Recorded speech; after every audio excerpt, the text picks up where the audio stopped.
बिस्मिल्लाहिर्रहमानिर्रहीम। आज का जो हमारा लेक्चर है वो है लेक्चर नंबर 2 और ये 9th क्लास के लिए है। और जो सबक हमने शुरू किया हुआ है वो है एक सबक फ़रहतुल्लाह बेग का लिखा हुआ ग़ुलाम। और सिन्फ़ के एतबार से ये एक मज़मून है, लेकिन ये एक मिज़ाहिया मज़मून है और जिस किताब में शामिल है यानी इसका जो माखज़ है वो है मज़ामीन फ़रहत। तो पिछला जो लेक्चर नंबर 1 था उसमें हमने मिर्ज़ा फ़रहतुल्लाह बेग के हालात ज़िंदगी, उसकी अदबी खुसूसियात को अच्छी तरह हमने पढ़ लिया था। उसमें से हमने मारूज़ी सवालात निकाले थे। फिर उसके बाद हमने एक मशकी सवाल भी हल कर लिया था कि अगर मिर्ज़ा फ़रहतुल्लाह बेग के हालात ज़िंदगी पर सवाल आ जाए या फिर मिर्ज़ा फ़रहतुल्लाह बेग की अदबी खुसूसियात पर सवाल आ जाए तो हम वो सवाल जो है इम्तिहानी नुक्ता नज़र से किस तरह करेंगे। तो बेटा ये आपने जहन में रखना है कि आप अगर एक सबक नसर का या एक गज़ल या एक नज़म इस तरीके से पढ़ लें तो आपके लिए उर्दू नहायत आसान हो जाएगी और आपके लिए मुश्किल नहीं होगी किसी सबक को समझना, इम्तिहानी नुक्ता नज़र से किसी सवाल को करना, और आप वो आसानी से वो सवाल भी हल कर सकते हैं। आज जो हमारा लेक्चर है उसके हम मकासद देखते हैं क्या है। तदरीसी मकासद अब देखें इस पूरे के पूरे लेक्चर के, तो हम देखते हैं कि आज हम इंशाअल्लाह ताला ये जो सबक है ग़ुलाम, इसका मरकज़ी ख़याल पढ़ेंगे। लेकिन मरकज़ी ख़याल के साथ साथ इसके मरकज़ी ख़याल में एक सवाल भी छुपा हुआ है, वो है एक मशकी सवाल नंबर 9, और ये भी हम साथ साथ हल कर लेंगे। दूसरा जो हम अहम हिस्सा आज के लेक्चर में वो हल करेंगे वो है इस सबक का खुलासा भी आपको नज़र आ रहा होगा लिखा हुआ थोड़ा सा नुकात की सूरत में, पॉइंट्स की सूरत में। तो खुलासा हम आज के इस लेक्चर में हल करेंगे। तो मरकज़ी ख़याल और ख़ुलासा साथ ही एक मशकी सवाल हल हो जाएगा। इम्तिहानी नुक्ता नज़र से देखें तो हमारे मशकी सवालात हल हो जाएंगे आज के लेक्चर से। एक सवाल ग़ुलाम सबक का मरकज़ी ख़याल हल करें, मशकी सवाल, एक सवाल मशकी सवाल नंबर 9 जो आपके मशकी सवालात में आपकी एक्सरसाइज में मौजूद है, और एक सवाल है अगर ख़ुलासे का, वो भी हल हो जाएगा। इस खुलासे से आपको फ़ायदा मशकी सवालात में मतन की तशरीह का होगा, सियाक़ो सबाक़ का भी होगा। तो इम्तिहानी नुक्ता नज़र से हमारे मशकी सवालात हल हो जाएंगे। रोज़मर्रा ज़िंदगी में अगर देखें तो ये एक मज़ाहिया मज़मून है, इस पर हम बात करेंगे अभी। तो इस हमारी जो रोज़मर्रा ज़िंदगी है उसमें इस सबक के पढ़ने से हमें किस चीज़ का फ़ायदा हासिल होगा, तो बेटा आपको इसके मरकज़ी ख़याल से पता चल जाएगा कि हमें इस सबक के पढ़ने से ये फ़ायदा हासिल होगा कि हमें पता चलेगा जो बेसहारा बच्चे होते हैं यहाँ पर, और इस दुनिया में जितने भी बेसहारा बच्चे हैं, यतीम हैं, उनका कोई वारिस नहीं है, तो उनके साथ हमें कैसा सलूक करना चाहिए, उनके साथ अच्छा सलूक करना चाहिए। ये सबक हमें इस चीज़ का दर्स भी दे रहा है। तो रोज़मर्रा ज़िंदगी में हम जो सीखेंगे वो ये है कि गरीब बच्चों, यतीमों, लावारिस, बेसहारा बच्चों के साथ अच्छा सलूक करना। घर का काम जो है बच्चों, पहले ही मैं आपको बता दूँ, ये आप मशकी सवाल नंबर 9 ये आपका घर का काम होगा। इसको हम हल करेंगे हेडिंग्स के साथ, और इसके अंदर चीज़ें मैंने लिख दी हैं। साथ साथ आप ये पॉइंट्स खुलासे के लिख सकते हैं ताकि आपके लिए सबक जो है वो इंतहाई आसान हो जाए। तो अभी हमारा लेक्चर नंबर 2 है, हम शुरू करते हैं लेक्चर नंबर 2 को। तो सबसे पहले हम देखते हैं मरकज़ी ख़याल को, और साथ ही आपने मशकी सवाल नंबर 9, हम मशकी सवाल नंबर 2 देखते हैं, पहले ही पढ़ लेते हैं ताकि हमें समझ आ जाए। तो आप अपने किताब का सफ़ा नंबर 70 मशकी सवाल नंबर 9, बेसहारा बच्चों से बुरा सलूक किया जाए तो उनमें कैसी आदतें परवान चढ़ती हैं, ये जहन में रखना है आपने। बेसहारा बच्चों से अगर बुरा सलूक किया जाए तो उनमें कैसी आदतें आ जाती हैं, कैसी आदतें उनके अंदर पैदा हो जाती हैं। यही हमारा मरकज़ी ख़याल भी है और मशकी सवाल नंबर 9 भी है, यानी एक तीर से हम 2 शिकार करेंगे। तो यहाँ पर आपको नज़र आएगा मरकज़ी ख़याल में मैंने कुछ उन्वानात यहाँ पर लिखे हुए हैं। मैंने आपको बताया था मरकज़ी ख़याल आप उन्वानात के साथ किसी सबक का लिख सकते हैं, नज़म का भी मरकज़ी ख़याल और ख़ुलासा आप उन्वानात के साथ लिख सकते हैं, क्योंकि इसके उन्वानात की वजह से, इन हेडिंग्स की वजह से आपके लिए सबक इंतहाई आसान हो जाता है। तो सबसे पहले देखें बच्चों, यहाँ पर मैंने उन्वान दिया हुआ है बेसहारा बच्चे। अब बेसहारा बच्चे कौन हैं? तो यहाँ पर मैंने अगर पूरी बात नहीं भी लिखी तो आपको पॉइंट्स में यहाँ पर समझ आ जाएगी कि इसके अंदर आपने क्या लिखना है। तो ये क्या है जी? बेसहारा बच्चे, मुआशरे में जो गरीब लोग होते हैं उनके बच्चे, वो बेसहारा होते हैं, उनके वालिदैन गरीब होते हैं, उनको कुछ दे नहीं पाते, तो उनका कोई सहारा नहीं होता, तो वो बेसहारा बच्चे होते हैं। या फिर यतीम, ठीक है, जिनके जिसका वालिद मर जाए बचपन में तो वो यतीम कहलाता है। तो इस एतबार से यतीम बच्चे भी बेसहारा होते हैं। लावारिस, जिनका कोई वारिस नहीं है, माँ नहीं है, बाप नहीं है, कोई पालने वाला नहीं है, वो लावारिस होते हैं, तो वो बच्चे भी बेसहारा होते हैं। जिनका कोई भी सहारा नहीं है, जिनको कोई संभालने वाला नहीं है, जिनकी कोई आप जिसे कहें निगहदाश्त करने वाला नहीं है, वो बेसहारा बच्चे होते हैं। तो बेसहारा बच्चे जो होते हैं इनके साथ मुआशरे में कैसा सलूक किया जाता है? बुरा सलूक। आप देखते हैं मुआशरे में इन बच्चों पर जुल्म तशद्दुद किया जाता है, ठीक है, क्योंकि इनका कोई वारिस नहीं होता, इनको कोई पूछने वाला नहीं होता। अगर ये जुल्म और तशद्दुद लोग कर दें तो इस वजह से बुरा सलूक इन बच्चों पर किया जाता है। बाज़ लोग इन बच्चों को अपना गुलाम बना लेते हैं, नौकर बना लेते हैं, इनसे काम करवाते हैं, ठीक है, इनको तनख्वाह भी कम देते हैं, घर के अंदर नौकर बना लेते हैं, दफ्तरों में नौकर बना लेते हैं। और तीसरी बात, इनके साथ ये बुरा सलूक भी किया जाता है कि जो यतीम बच्चे होते हैं, अगर उसके घर में उसके वालिदैन कुछ हिस्सा उसके लिए छोड़ के जाते हैं, कोई रकम छोड़ के जाते हैं, मकान छोड़ के जाते हैं, पैसा छोड़ के जाते हैं, तो लोग क्या करते हैं? उनका हक मार लेते हैं, यानी उन चीज़ों को जब्त कर लेते हैं। उसका आपको पता है बेटा कि इस्लाम के अंदर भी ये है कि यतीम जो है उसका हक नहीं मारना चाहिए, यतीम के ऊपर बाकायदा उसका हक अदा करना चाहिए। तो इनका हक मारा जाता है। तो बेसहारा बच्चे, उन पर जुल्म तशद्दुद किया जाता है, उनको गुलाम बना लिया जाता है और उनका हक भी मार लिया जाता है। अब देखें, जब बेसहारा बच्चों के साथ बुरा सलूक किया जाता है तो क्या होता है? उसका नुकसान क्या होता है? उसका नुकसान ये होता है कि उनकी आदतें बुरी हो जाती हैं। उनकी आदतें कैसी बुरी हो जाती हैं? बुरे सलूक की वजह से उनकी शख्सियत मुतवाज़िन नहीं रहती, यानी उनके अंदर बुराइयां आनी शुरू हो जाती हैं। जब वो मुआशरे में देखते हैं कि हमारे साथ जुल्म हो रहा है, हमारे साथ जो है वो नाइंसाफ़ी हो रही है, तो उसमें क्या होता है? यही बच्चे जो होते हैं बेसहारा बच्चे, ये चोर बन जाते हैं, ये मक्कारी शुरू कर देते हैं और ये मुआशरे के लिए नासूर बन जाते हैं। ये होती हैं आदतें किस वजह से? कि जब हम बुरे बच्चों इन बच्चों के साथ जो हमारे बेसहारा बच्चे हैं और इनको हम बुरा बना लेते हैं, इनको हम फिर बुरा बच्चे कहते हैं, इनके अंदर वो आदतें पैदा हो जाती हैं। वो किस वजह से हुई हैं? कि हमने इनके साथ अच्छा सलूक नहीं किया। तदारक का मतलब है खात्मा। अब इस चीज़ से हम कैसे बचें? यानी ये जो बेसहारा बच्चे हैं मुआशरे के अंदर, इनको हम कैसे ठीक करें, इनको कैसे अच्छा बनाएं, इनके अंदर कैसे हम अच्छी आदतों को लाएं?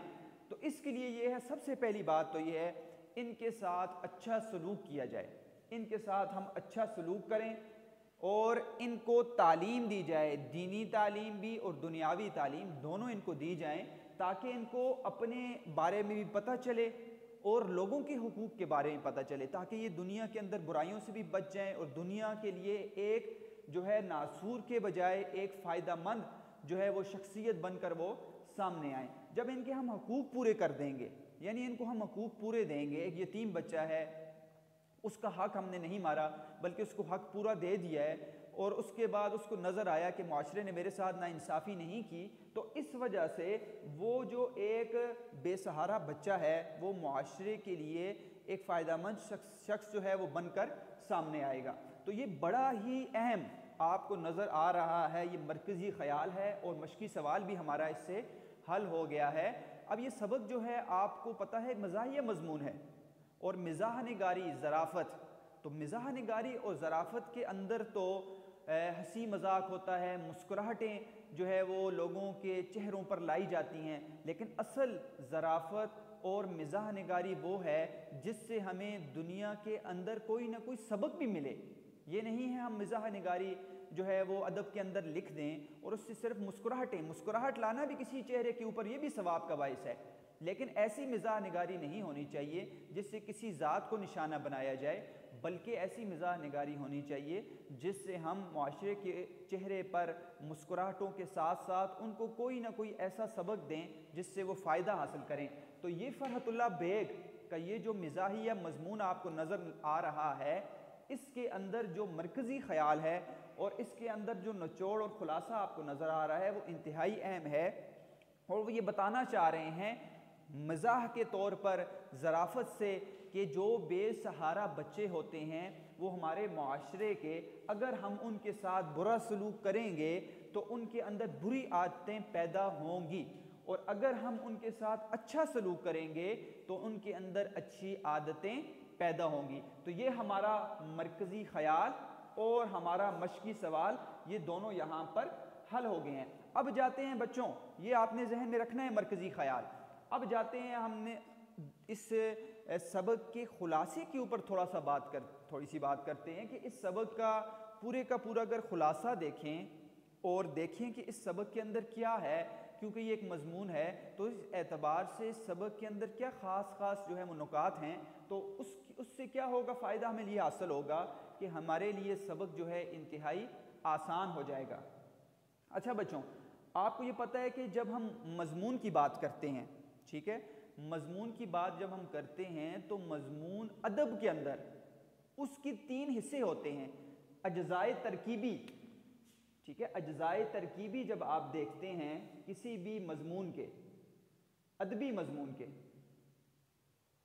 अज्ज़ाए तरकीबी जब आप देखते हैं तो वो अज्ज़ाए तरकीबी 3 हैं।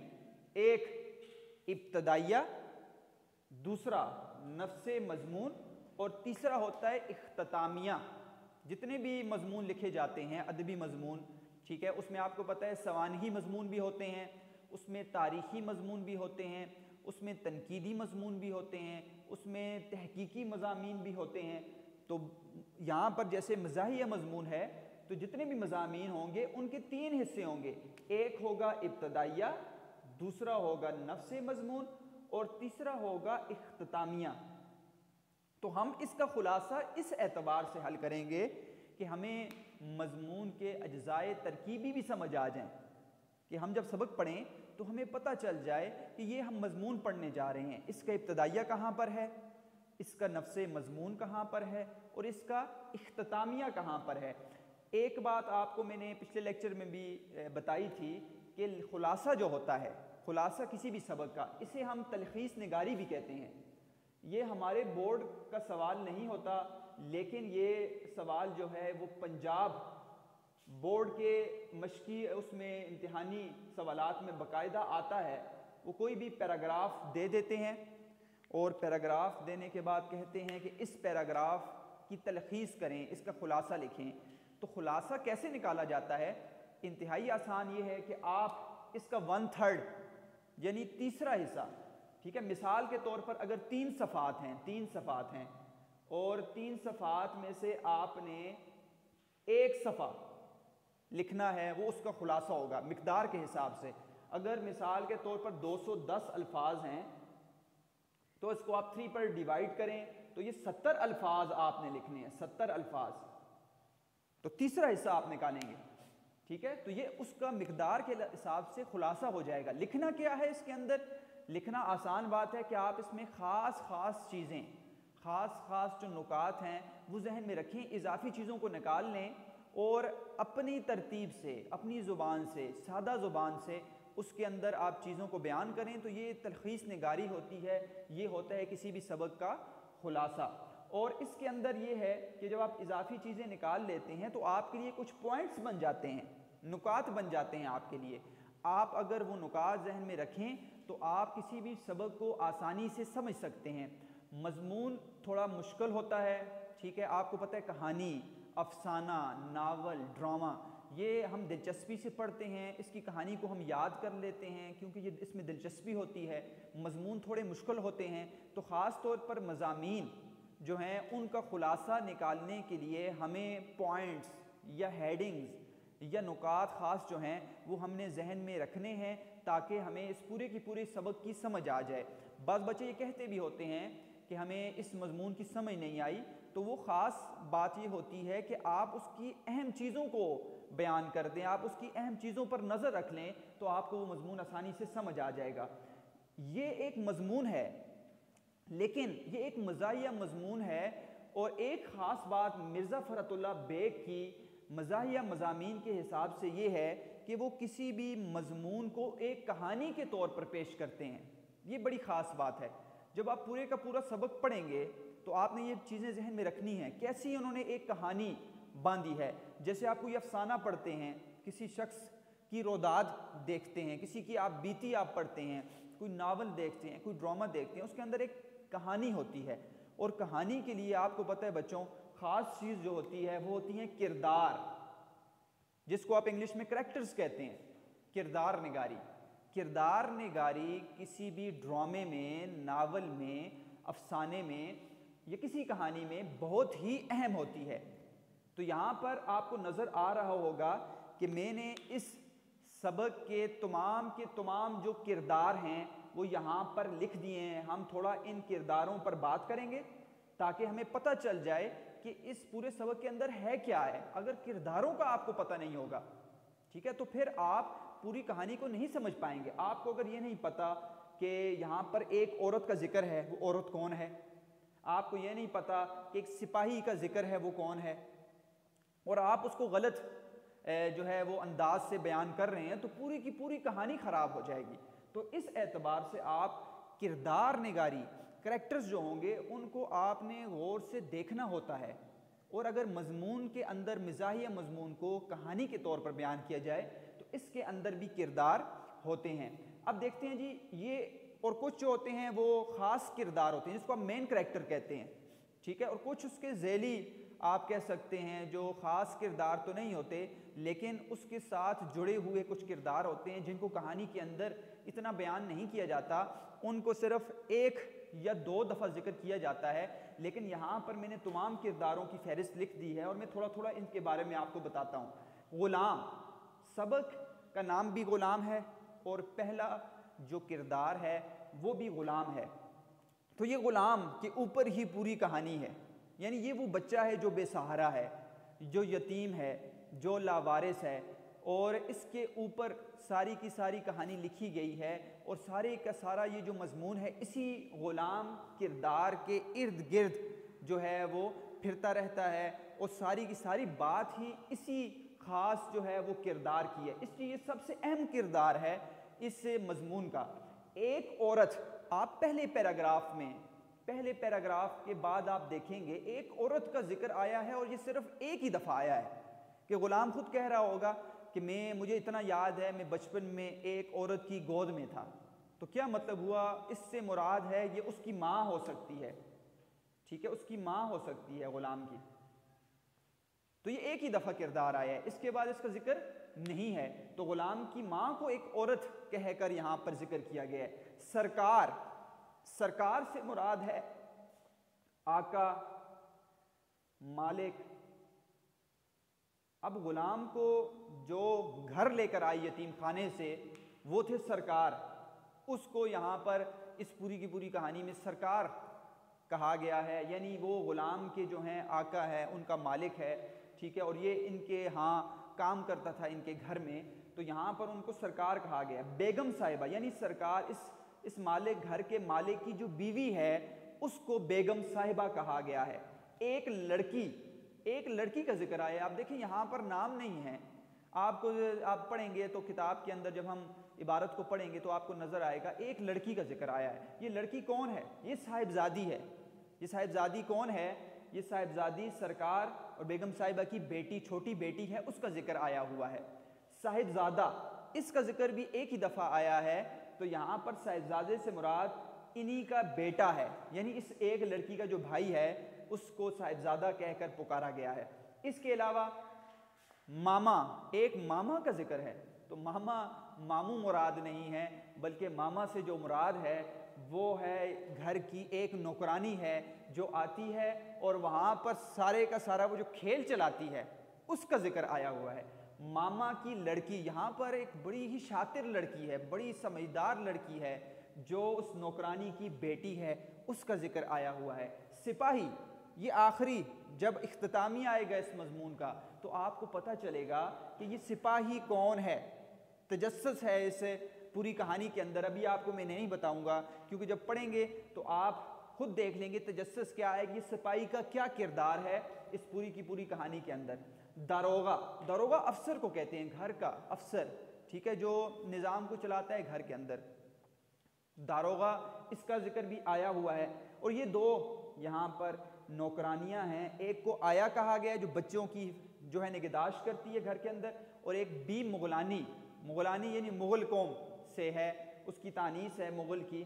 तो यहाँ पर बी मुगलानी से मुराद भी घर की नौकरानी है। तो ये देखिए कितने सारे किरदार हैं, और इन किरदारों में आप अगर इधर उधर हो गए, यानी आपने बी मुगलानी को आया समझ लिया, आया को आपने बेगम साहिबा समझ लिया, और बेगम साहिबा को आपने मामा समझ लिया, तो सारी की सारी कहानी जो है वो बिल्कुल गलत हो जाएगी और आपको सबक की बिल्कुल समझ नहीं आएगी। तो ये किरदार जहन में रखने हैं। ग़ुलाम, एक औरत, ग़ुलाम की माँ, सरकार, बेगम साहिबा, एक लड़की जो इनकी बेटी है, साहिबजादा इनका बेटा है, एक मामा, नौकरानी इनके अलावा है, आया भी नौकरानी है, बी मुगलानी भी नौकरानी है। लेकिन ये एक अमीर घर की कहानी है, तो इस एतबार से पता चल रहा है कि उनके घर में दारोगा भी है, उनके घर में एक मामा भी है, एक बाद में नौकरानी आई है, पहली आया मौजूद है, एक बी मुगलानी घर की इकलादा नौकरानी भी है। तो यहाँ पर यह बताया गया है, एक सिपाही आएगा आखिर में, एक दारोगा का भी थोड़ा उसमें जिक्र है इस पूरी की पूरी कहानी में। तो देखते हैं अब मजमून के हिसाब से कि इस सबक का इब्तदाइया कहाँ से कहाँ तक है, इस सबक का नफ्से मजमून कहाँ से कहाँ तक है और इसमें क्या ख़ास बातें हैं, और तीसरा इसके इख्तितामिया कहाँ से कहाँ तक है। बच्चों आपने ये पढ़ा भी होगा, आपको ये आपने किसी जब मजमून निगारी आप पढ़ रहे होंगे तो आपको अच्छी तरह ये पता होगा कि मजमून के जो दो हिस्से होते हैं वो इंतहाई जो होते हैं वो छोटे होते हैं। इब्तदाइया और इख्तितामिया, ये दो हिस्से, ये छोटे हिस्से होते हैं। इब्तदाइया में सिर्फ जो होता है आप उस मजमून के उन्वान को बयान कर देते हैं, ठीक है, उसकी इब्तदा करते हैं, और इख्तितामिया में आप एक मजमूई जायज़ा पेश कर लेते हैं और वो एक पैराग्राफ की सूरत में होता है, इब्तदाइया भी एक पैराग्राफ की सूरत में होता है। तो इस एतबार से इब्तदाइया और इख्तितामिया ये दोनों इंतहाई छोटे हिस्से होते हैं, लेकिन जो ख़ास हिस्सा होता है किसी भी मजमून का उसको नफ्से मजमून कहते हैं। तो नफ्से मजमून के अंदर ही सारी की सारी बात की जाती है, और ये मजमून क्योंकि एक कहानी की सूरत में लिखा गया है, इसमें भी इब्तदाइया भी है, इसमें इख्तितामिया भी है और इसमें नफ्से मजमून भी है। जब आप अपने सबक को देखेंगे सफ़ा नंबर 64 को 64 को, ठीक है, तो आपको नज़र आएगा पहला पैराग्राफ, खुदा बेहतर जानता है कि मुझको किस गर्ज की तकमील और किस ख्याल को पेश नज़र रख कर पैदा किया गया है। यहाँ से लेकर पहला पैराग्राफ, या रफ्ता रफ्ता बन गई है, ये जो पहला पैराग्राफ है इसको आप किताब के ऊपर लिख सकते हैं, ये इब्तदाइया है, ये इस सबक का इब्तदाइया है। इस इब्तदाइया में ग़ुलाम ने अपनी फरियाद जो है वो लोगों को सुनाई है कि मुझे नहीं पता मैं दुनिया में क्यों आया हूँ, मुझे सिर्फ इतना पता है कि मैं अपने मालिक से चांटे खाने के लिए आया हूँ, ठीक है, या मैं ठोकरें खाने के लिए आया हूँ, और अल्लाह ताला ने इसी वजह से मेरी हड्डियाँ जो हैं वो मजबूत बना ली हैं, मेरा गोश्त जो है वो सख्त बना ली है, और मेरी गुदी, गुदी ये कहते हैं गर्दन का पिछला हिस्सा, इसको जो है वो मजबूत बना लिया ताकि मैं लोगों की मारें खाऊं। तो ये इब्तदाइया है, ग़ुलाम की फरियाद, ग़ुलाम वो जो बच्चा है यतीम, वो अपनी फरियाद इस इब्तदाइया के अंदर पेश कर रहा है। तो ये है इस मजमून का इब्तदाइया, नफ्से मजमून। अब नफ्से मजमून जो होता है वो सारे का सारा हिस्सा होता है मजमून का, और इसके अंदर ही सारी की सारी बात हमें समझ आती है। ये कहाँ से कहाँ तक है, ये है सफ़ा नंबर 64, मैं कहाँ पैदा, दूसरा पैराग्राफ, मैं कहाँ पैदा हुआ और कब पैदा हुआ। यहाँ से लेकर आप चले जाएं सफ़ा नंबर 69 69 और आखिरी पैराग्राफ से ऊपर वाली लाइन, माल के साथ माँ के बराबर ला खड़ा किया, यहाँ तक आपको नफ्से मजमून सारे का सारा मिलेगा, और पूरी की पूरी कहानी जो है वो इसके अंदर बयान कर दी गई है। इस कहानी में है क्या है मैं सिर्फ आपको चंद नुकात बताता हूँ। जब हम सबक पढ़ेंगे तो आपको सारी कहानी की समझ आ जाएगी और साथ साथ हम इंशाल्लाह मशकी सवालात भी हल कर चुके होंगे। एक औरत, जिसका मैंने कहा है इब्तिदा में ग़ुलाम कहेगा कि एक औरत थी, मुझे बचपन में याद है कि उसने मुझे गोद में उठाया हुआ था और फिर मुझे एक जो है मकान में लाकर उसने छोड़ दिया, यानी यतीम खाने में छोड़ दिया। तो उस यतीम खाने से जो है मुझे एक अमीर शख्स आया जिसको उसने सरकार कहा है। कहते हैं उसने मुझे वहाँ से जो है उन लोगों से मुझे वहाँ पर उसने विरासत के तौर पर कहा, मैं इसको वारिस बनाना चाहता हूँ। ये नहीं कहा कि मैं इसको नौकर बनाना चाहता हूँ। तो कुछ लिखा पड़ी हुई, यानी कुछ कागजात हमने दस्तखत किए। उसके बाद उस यतीम खाने से मुझे घर ले गए। अब घर जब लेकर गए हैं तो ये जो बच्चा है इसको वहाँ पर वारिस बनाने के बजाय ग़ुलाम बना दिया गया।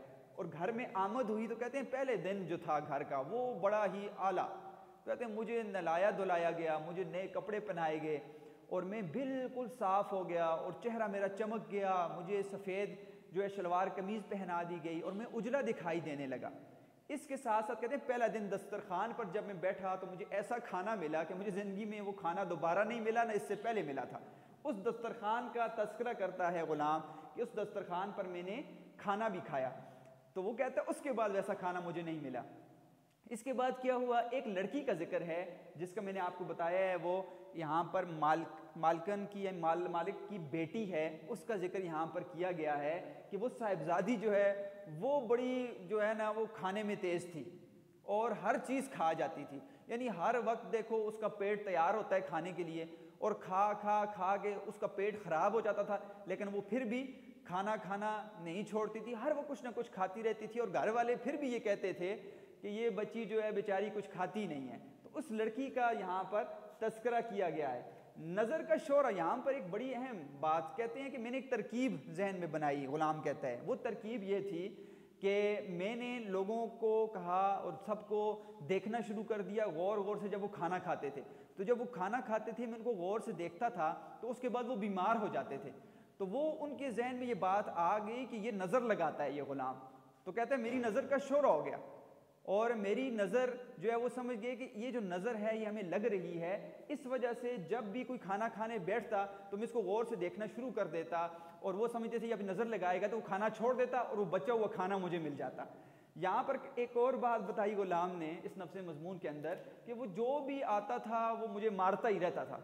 यानी घर का मालिक भी मुझे मार रहा है, नौकरानियाँ भी मुझे मार रही हैं, छोटी बेटी उनकी शिकायत कर रही है, फिर मुझे मार पड़ रही है और मुझे हर एक मारते रहते थे। जो भी घर के अंदर थे छोटे बड़े वो बस मुझे या ठोकने मारते रहते या लाते मारते रहते या थप्पड़ मारते रहते। और यहाँ पर एक बड़ी अहम बात उसने फिर बताई कि एक ऐसा होता कि जुम्मे के जुम्मे मेरे सर पर जो है वो उस तरह फेर दिया जाता था, यानी मुझे गंजा कर दिया जाता था। और ये आदत थी उनकी कि जुम्मे के जुम्मे जब उस तरह फिरता था तो मेरी जो टाँट है यानी जो सर है उसको टाँट कहा गया है इस सबक के अंदर, तो ऐसे लगती थी जैसे बाजरे का पेड़ा बना हुआ है और जो आता था मेरे सर पर थप्पड़ मार के जाता था। तो यहाँ पर ये भी बताया।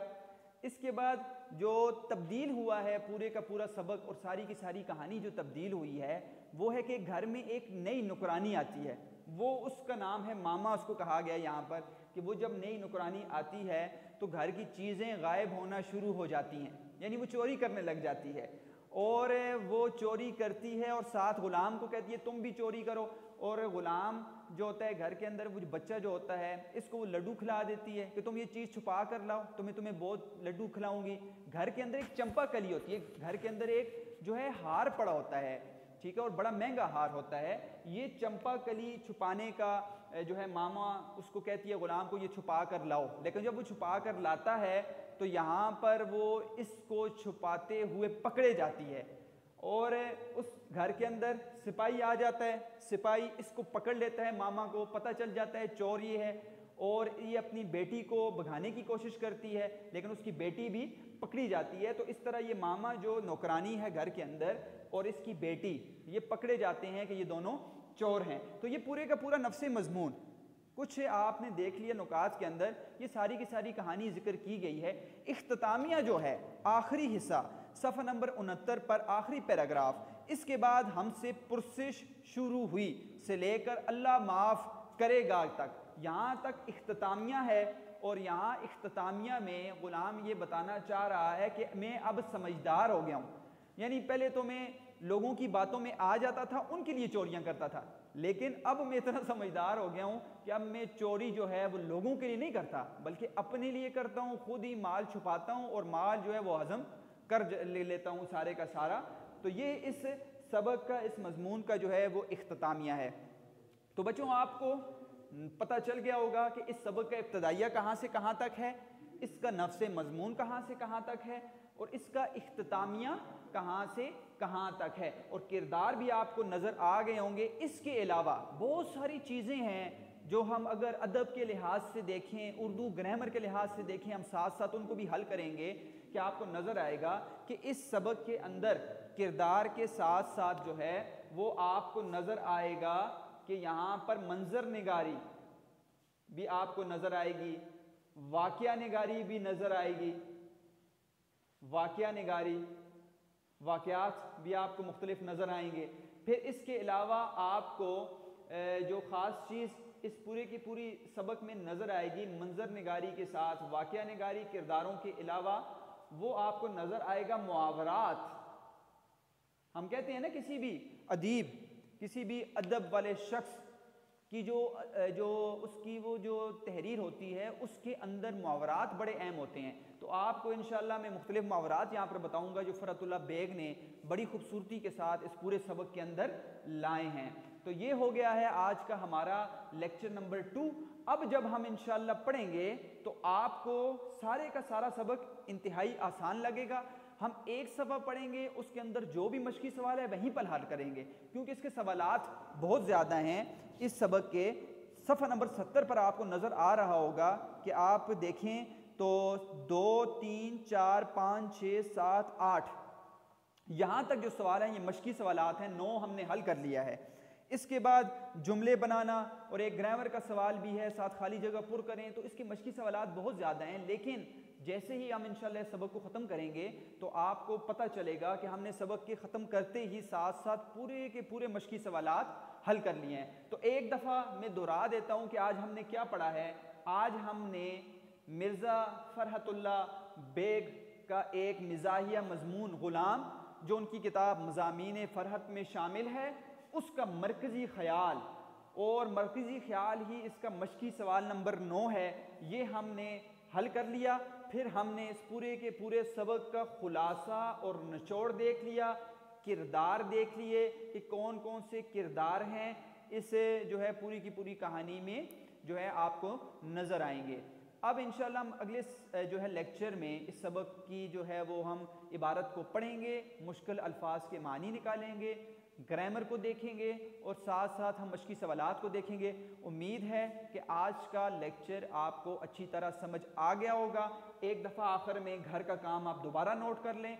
मशकी सवाल नंबर 9 आपने अपनी जो है वो घर के अंदर अपनी नीट कॉपी पर करना है, और बेटा आपने प्रेजेंटेशन, ठीक है, पेशकश जिसको कहते हैं हम उर्दू के अंदर, इसका इंतहाई ख्याल करना है। यह है यहाँ पर मैंने जो है वो मार्जिन लाइंस के बजाय मैंने ऐसे जिग जैग बनाया हुआ है, क्योंकि लाइंस यहाँ पर सीधी नहीं लगती, आपने यहाँ पर लाइन लगानी है। ठीक है, इंशाअल्लाह ताला एक लेक्चर में आपको पूरी प्रेजेंटेशन का भी बताऊंगा, लेकिन आपको नज़र आ रहा होगा कि जब आप मिसाल के तौर पर हेडिंग देते हैं तो यहाँ से शुरू करते हैं, ठीक है, यहाँ से शुरू करते हैं, यहाँ से शुरू करते हैं, यहाँ से शुरू करते हैं, दूसरी लाइन आप शुरू से शुरू करते हैं। तो ये पेशकश इंतहाई जो है ज़रूरी है उर्दू के पेपर के लिए, आपकी राइटिंग के लिए, आपकी लिखाई के अंदर आपके अल्फाज कितने होने चाहिए, उसका हुजम क्या हो, कितना बीच में फ़र्क होना चाहिए, एक लफ्ज़ और दूसरे लफ्ज़ का फासला दरमियान में कितना गैप होना चाहिए, कितनी उसका हुजम होना चाहिए पेपर के हिसाब से, ठीक है। और उसकी जो प्रेजेंटेशन होती है, मार्जिन लाइंस, ठीक है, अंडरलाइन, ठीक है जी, सारी की सारी चीज़ें, हेडिंग्स आप किस तरह देते हैं, ये इंतहाई ज़रूरी है। और इसकी मश्क से ही आपका पेपर बनता है, और ये मश्क आप करते हैं अपने घर के काम में, अपने पेपर्स में, जो आपके जो स्कूल के पेपर होते हैं उसके अंदर आप मश्क करते हैं। तो इसको आप अच्छा बना सकते हैं। बच्चे अक्सर गिला करते हैं कि हमारी जो है वो उर्दू की लिखाई ठीक नहीं रही और हम इंग्लिश की हमारी लिखाई जो है बहुत अच्छी है, लेकिन उर्दू की लिखाई इतनी अच्छी नहीं है। तो ये तरीका है, आप लिखाई को अच्छा कर सकते हैं। तो आपने लिखाई के साथ साथ इस प्रेजेंटेशन का, इन चीज़ों का ख्याल रखना है। इंशाअल्लाह ताला हम अगले लेक्चर में एक नए जो है वो सबक के साथ हाज़िर होंगे। अल्लाह ताला आपको खुश रखें, सलामत रहें। वस्सलाम।